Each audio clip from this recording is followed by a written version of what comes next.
పేరే సుందరం కంటి ముందే నందనం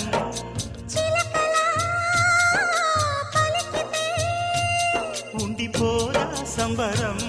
ఉండే కాదా మందిరం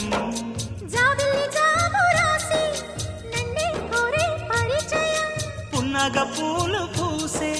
వన్నే చిన్నే రసమయం